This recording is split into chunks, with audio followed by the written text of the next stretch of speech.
হৰভোগৰ ডেকাৰবুৰী গাঁৱত বৰপেটা সমষ্টিৰ প্ৰাৰ্থী ফণীভূষণ চৌধুৰীৰ নিৰ্বাচনী সভা।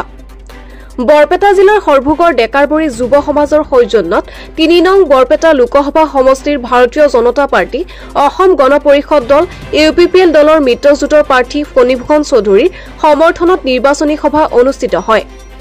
এই সভাত পঞ্চায়ত তথা গ্ৰামোন্নয়ন মন্ত্ৰী ৰঞ্জিত কুমাৰ দাস, প্ৰাৰ্থী ফণীভূষণ চৌধুৰী, ভৱানীপুৰ সমষ্টিৰ প্ৰাক্তন বিধায়ক মনোৰঞ্জন দাসকে ধৰি বহু নেতাকৰ্মী উপস্থিত থাকে।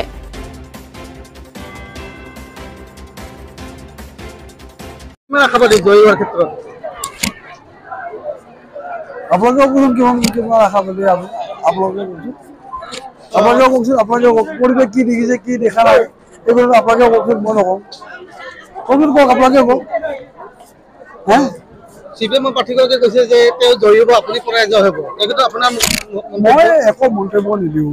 CPM পাৰ্টিগৰাকী 4 তাৰিখে জুনৰ 4 তাৰিখে গম পাব। নিৰ্দলীয় প্ৰাৰ্থী দুলুম এতিয়া কৈছে যে নিৰ্বাচনৰ পিছত আপোনাক তেওঁ বোলে কমুৱাব, কি ক'ব?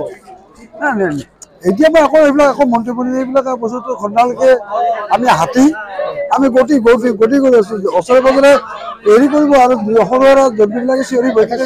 CPM প্ৰাৰ্থী মনোৰঞ্জন দাসে সিদিনা কৈছে যে বৰ্তমান অসম গণ পৰিষদৰ সভাপতি হ'ল ডক্টৰ হিমন্ত বিশ্ব শৰ্মা, কাৰ্যকৰী সভাপতি অতুল বৰা।